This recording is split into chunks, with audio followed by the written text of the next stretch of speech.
usted, a bien lo desea, podríamos iniciar la sesión, o quiere usted esperar la llegada del gobierno, lo que usted desee. No, empecemos, yo creo que... Pide el senador Roosevelt iniciar, tiene usted el uso de la palabra. Muchas gracias, señor presidente. Un saludo para usted, para los secretarios, para todos los trabajadores de la plenaria del Senado, para los auxiliares. Un saludo para los funcionarios del Ministerio.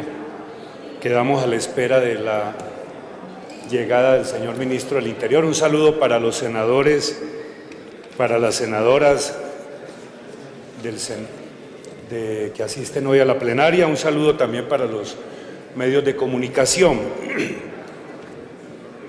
La iniciativa que se va a debatir hoy en segundo debate tiene como propósito modificar el artículo 8º de la Ley 418 de 1997, prorrogada y modificada por las leyes 548 de 1999, la 782 del 2002, la 1106 del 2006, la 1421 del 2010 y la 1738 del 2014. Y hago un paréntesis aquí, señor presidente, para dar respuesta a quienes han presentado proposiciones que buscan modificar otros artículos de la Ley 418.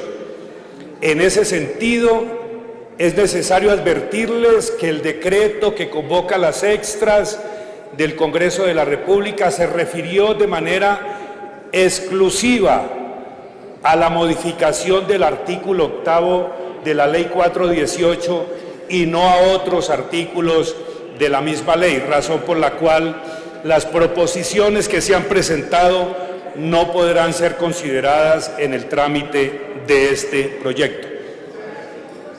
La pregunta que debemos hacernos en esta plenaria es ¿por qué modificar el artículo 8º de la Ley 418 de 1997?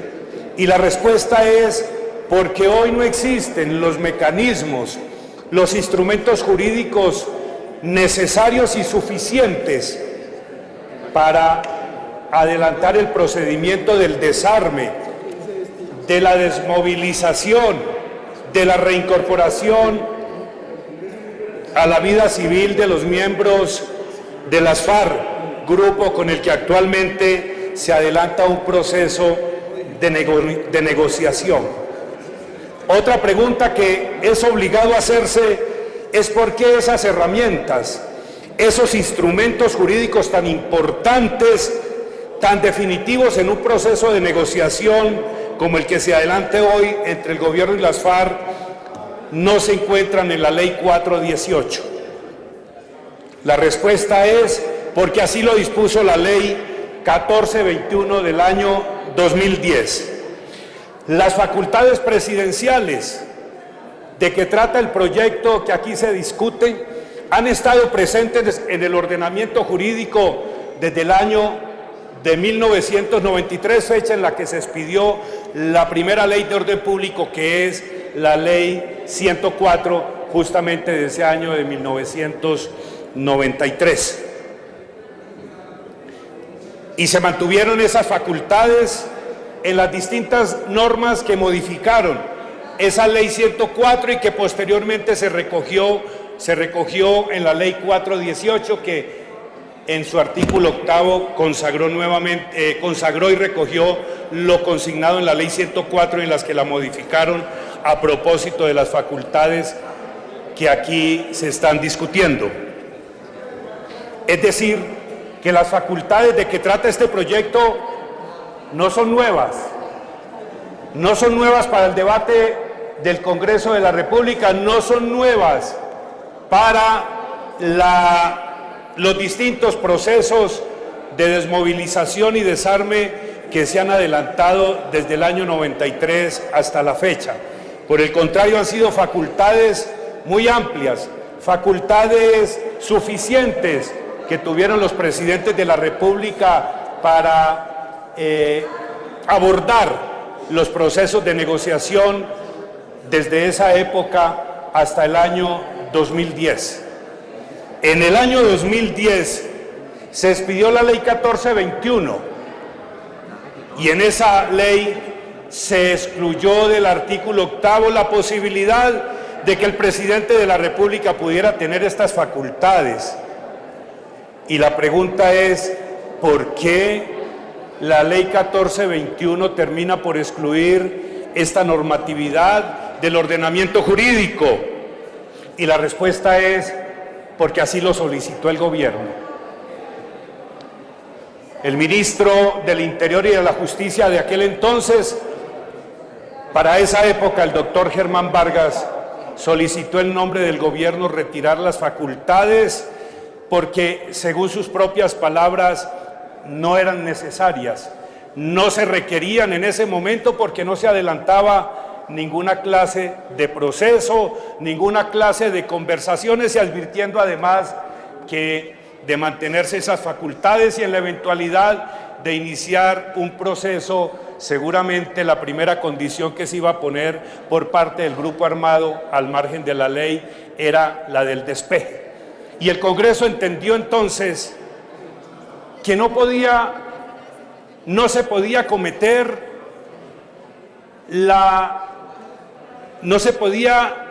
cometer el error histórico que se cometió en otros procesos, que fue el de despejar para negociar.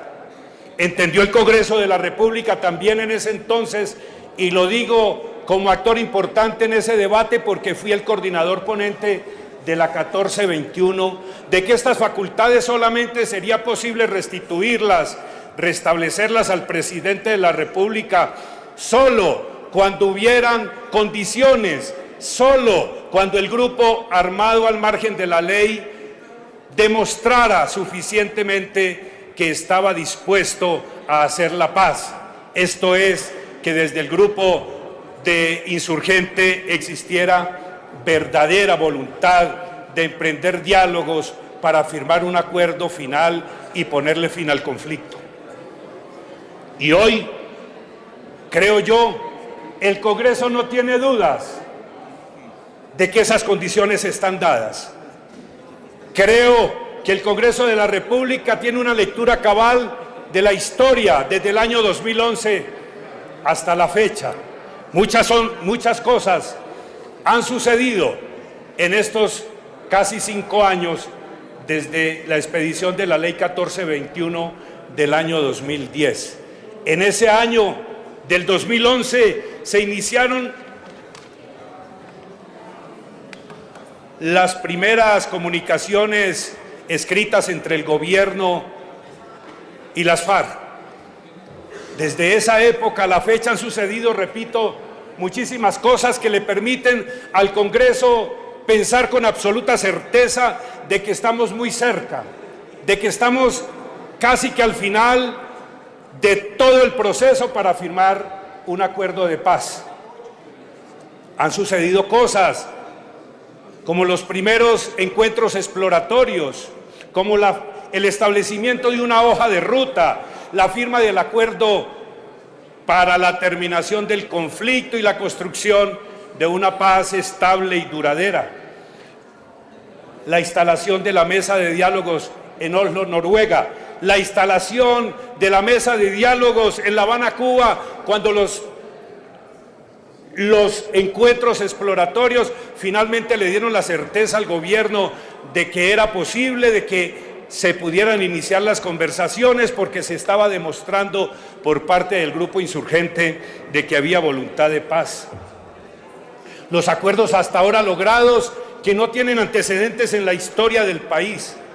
Hoy se han logrado avances en 4 de los 5 puntos sustanciales de la negociación, y actualmente se está discutiendo todo lo que tiene que ver con el fin del conflicto. La declaratoria de cese unilateral del fuego por parte de las FARC en el año 2015 y que se cumple a cabalidad hasta la fecha. La tarea cumplida por el Congreso con la aprobación de reformas constitucionales y leyes que le dan impulso al proceso, la diligente tarea que han cumplido las comisiones de paz del Senado y de la Cámara de Representantes, el reconocimiento y respaldo al proceso de una cantidad importante de países en el mundo, el reconocimiento y respaldo de organismos internacionales de todo orden, pero lo más importante, el respaldo mayoritario del pueblo colombiano.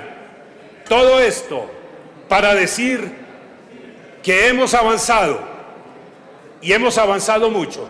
Doctor Jaime, le ruego que me permita para no concederle la interpelación, con el mayor respeto se lo digo, permítame que yo termine la intervención y con mucho gusto hacemos la interlocución que usted requiere. Continúo, señor presidente.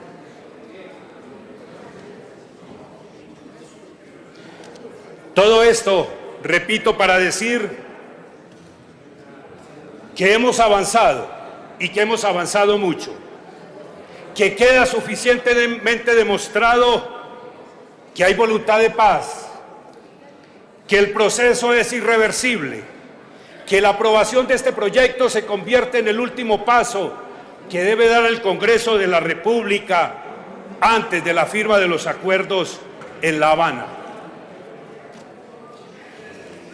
En los debates de las comisiones conjuntas, las comisiones primeras conjuntas, surgieron muchos interrogantes.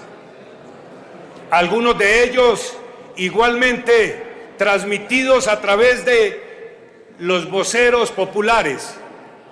Es ya común que a los congresistas se nos detengan en la calle, sobre todo en nuestras regiones, para hacernos preguntas, para indagar sobre la suerte del proceso, sobre todo para transmitirnos las preocupaciones que genera sobre todo la cercanía de la firma del acuerdo de paz y el desarrollo que tendrán que tenerse a partir de ese momento. Aquí es necesario hacer un paréntesis, señor presidente, para decirle al pueblo colombiano de manera especial que allá en La Habana, Cuba, hay voceros del gobierno nacional que nos representan a todos, personas con suficiente recorrido. Y me voy a atrever a mencionar muy rápidamente los nombres de quien hoy representan como representantes plenipotenciarios al gobierno nacional en la mesa de negociaciones de La Habana. Humberto de la Calle Lombana, suficientemente conocido por el país. Sergio Jaramillo, lo propio, alto comisionado para la paz. El general en retiro Jorge Enrique Mora Rangel, el general en retiro Óscar Naranjo Trujillo, María Paulina Riveros, directora de Derechos Humanos del Ministerio del Interior, María Ángela Holguín, canciller de Colombia, Fran Per, exalto comisionado para la paz, y Gonzalo Restrepo del sector privado. Todos ellos participan en la mesa de diálogos, pero solo 5 de ellas tienen derecho a voto en el momento de decidir los acuerdos. Y entonces me refería a las preguntas que se hicieron aquí en el debate que se adelantó en las comisiones primeras conjuntas, que coinciden plenamente con las preguntas a través de las cuales se manifiestan las preocupaciones de los colombianos. ¿Cuáles son los límites? ¿Cuáles las facultades de estos plenipotenciarios? Están limitados a los temas concernientes a la agenda pactada, a la reforma rural integral, a la participación política, al fin del conflicto, a la solución al problema de las drogas ilícitas, al tema de las víctimas y a la implantación, verificación y refrendación de los acuerdos. Estos son los temas sobre los que deben versar las negociaciones en La Habana y, por supuesto, el límite, como lo diremos más adelante, de todo lo que se acuerde es la Constitución Política de Colombia. ¿Qué significa que sean acuerdos? Para definir que sean bilaterales. las decisiones que se toman son basadas en acuerdos. Y debo advertir que buena parte de las respuestas a estas preguntas son respuestas dadas por el alto comisionado, el doctor Sergio Jaramillo, a quien le envié un cuestionario, y parte, repito, de estas respuestas son las que estoy dándole hoy a ustedes y al pueblo colombiano. Les decía entonces que las decisiones que se toman son basadas en acuerdos a lo que las partes llegan, esto es, que son bilaterales, por lo tanto no se asemejan a sometimientos ni tampoco a imposiciones. ¿Cuándo se firma el acuerdo? Que de pronto es una de las preguntas más recurrentes en los últimos días. Dice el señor Alto Comisionado para la Paz, la fecha del 23 de marzo fue un acuerdo entre el presidente de la República, doctor Juan Manuel Santos, y Timochenko. Se trabaja para cumplir con la agenda prevista y con lo acordado. Tienen limitaciones los acuerdos, es otra pregunta que comúnmente se nos está haciendo en los últimos días. Y lo que hay que decir es que este es un proceso reglado. Los acuerdos deben someterse primero a una decisión política que este Congreso ha decidido o ha definido que sea a través del plebiscito. Se tiene que someter a un desarrollo legislativo que hace el Congreso de la República. Se tiene que someter al control constitucional. También se tiene que someter al control del Congreso de la República. Esas son las limitaciones del acuerdo y finalmente hay que decir lo que dije inicialmente. En últimas, el límite de los acuerdos, el límite de lo que se pacte es la Constitución Política de Colombia. ¿Qué papel jugarán el Congreso y la Corte Constitucional en los acuerdos? El Congreso será el encargado de poner en marcha el mecanismo del fast track legislativo con el fin de afrontar el desarrollo normativo de los acuerdos. La Corte Constitucional seguirá cumpliendo su función de guardar la integridad del texto constitucional frente a esta nueva normatividad y el mecanismo de refrendación que se ha definido.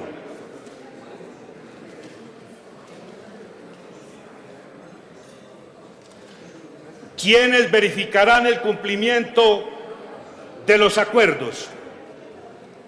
Las comisiones de seguimiento e implementación de los acuerdos aún están por definirse en la mesa de negociaciones de La Habana. Sin embargo, se espera que la ciudadanía tenga un papel activo como veedor en este proceso. ¿Qué son y para qué son las zonas de ubicación temporal? La respuesta que se nos envía desde la oficina del Alto Comisionado para la Paz es que las zonas de ubicación son zonas campamentarias o de acantonamiento, como puede conocerse en otros procesos de desarme y desmovilización en el mundo. No tiene otro objetivo que permitir el tránsito de los excombatientes a la situación de normalidad, preparar a los excombatientes, pero también a la sociedad para el proceso de reintegración. El tránsito a la civilidad no puede hacerse de forma abrupta, sin transiciones. Las zonas campamentarias o de ubicación no son un invento de este proceso, responden a estándares internacionales decantados y conocidos. En primer lugar, se debe hacer una clara diferenciación entre las zonas de ubicación temporal que se propone habilitar en la reforma del artículo 8º de la Ley 418 y lo que ocurrió en la denominada zona de distensión del Caguán. Las zonas de ubicación temporal a que hace referencia esta reforma solo se habilitarán como producto de un acuerdo final suscrito con las FARC en el marco de la mesa de conversaciones de La Habana. Es decir, como lo ha afirmado el Gobierno Nacional desde el inicio del proceso de conversaciones, estas zonas se habilitarán para terminar definitivamente el conflicto armado y en particular para garantizar la terminación definitiva de las hostilidades por parte de las FARC. Contrario a las zonas de distensión del Caguán, estas zonas de ubicación temporal no se activarán para permitir una negociación, sino como producto de los acuerdos alcanzados en una negociación. Y en este sentido, es fundamental señalar que estas zonas se habilitarán con unos propósitos totalmente definidos y por un tiempo limitado y en todo caso serán transitorias.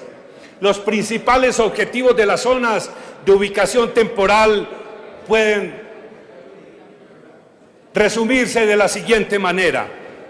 Sirve para desarrollar el proceso para el proceso de dejación de las armas, para generar confianza, para verificar el cumplimiento efectivo de la suspensión de las hostilidades de las FARC, en especial a las que afectan a la población civil, proteger a la población civil y brindarle garantías de seguridad durante el proceso de tránsito de las FARC de la ilegalidad a la legalidad, reducir el riesgo de incidentes y dar garantías de seguridad a las FARC para su tránsito de la ilegalidad a la legalidad, proteger este proceso de posibles saboteadores, facilitar la planeación, adquisición y suministro de logística, verificar la información sobre el número de integrantes y de armas de las FARC, evitar enfrentamientos armados, facilitar la labor del mecanismo de monitoreo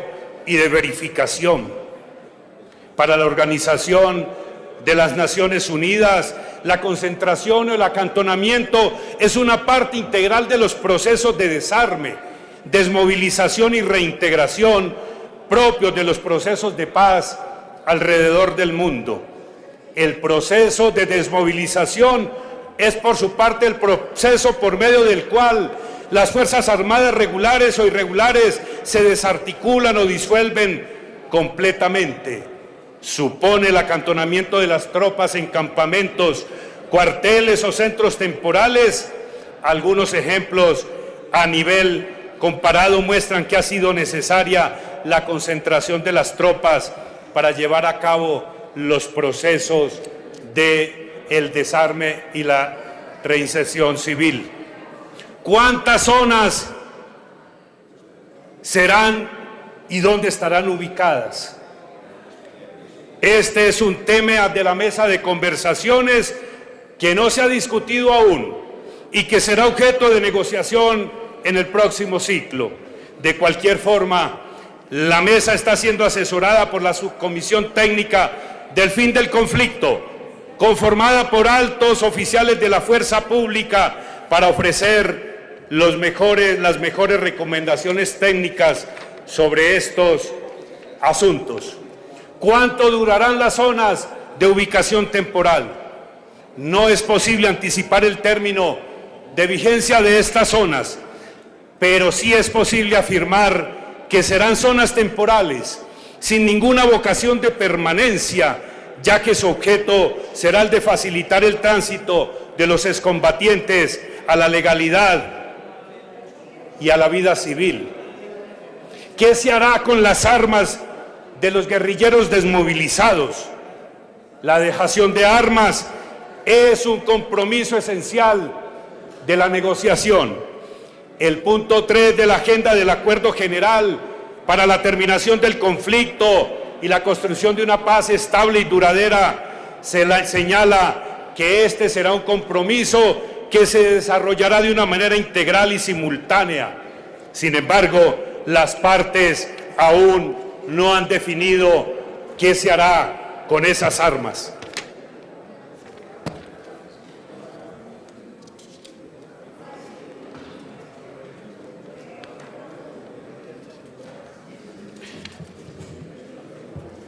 Pregunta recurrente de los ciudadanos y que también se hizo aquí a través de cuestionamientos en el debate de las comisiones primeras conjuntas.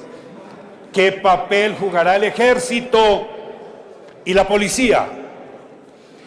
Aunque de acuerdo con la Constitución política y la ley, la fuerza pública no tiene zonas vedadas en el territorio nacional y así lo ha repetido con insistencia el Gobierno Nacional, la forma y modalidades de su actuación en estas zonas, cuando las circunstancias activen su competencia, las determinará el Ejecutivo Nacional de acuerdo con el modelo de desarme y desmovilización, las recomendaciones de la Subcomisión Técnica para el Fin del Conflicto y las sugerencias de la Misión Política, Monitoreo y Verificación en esta materia. El Gobierno Nacional y sus instituciones, en cumplimiento de las obligaciones constitucionales, continuará garantizando la protección de todos los colombianos y el cumplimiento de la ley en todo el territorio nacional. ¿Qué papel jugarán la Fiscalía, los juzgados y las alcaldías? Le ruego a los congresistas estar atentos porque esta es una respuesta contundente, solo para responder a quienes han puesto en duda la vigencia de las instituciones en las zonas de ubicación temporal.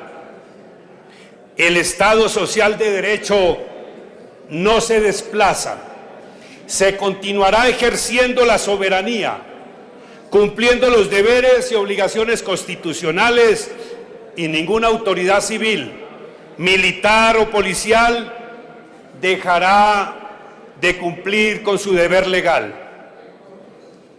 En estas zonas estarán bajo el control de las autoridades legítimamente establecidas y adicionalmente contarán con el monitoreo y verificación de los mecanismos especializados presididos por las Naciones Unidas, que se encargará de darle plenas garantías a los colombianos de que las FARC están cumpliendo lo acordado.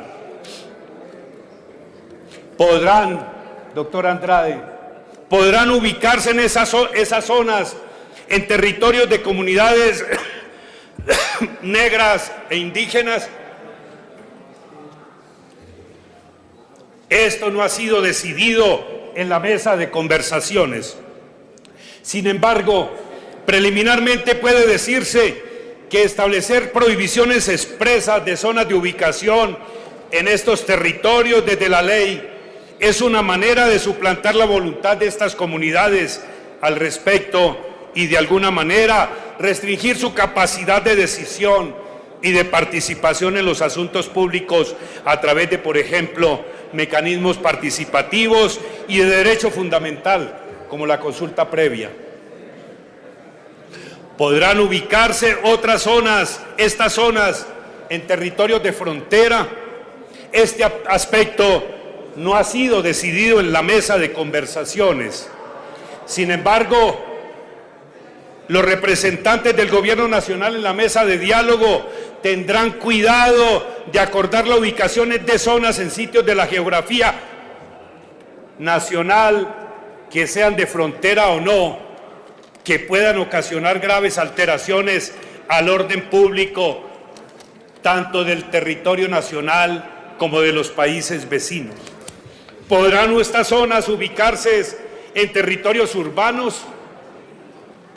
Esto aún no ha sido definido, pero el presidente ha sido claro en señalar que una de las líneas rojas de las zonas de ubicación es que a través de estas no se podrá generar contacto con la población civil, por lo que no podrá estar en territorios urbanos.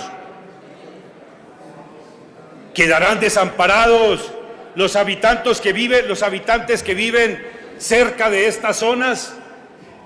La Constitución política y la ley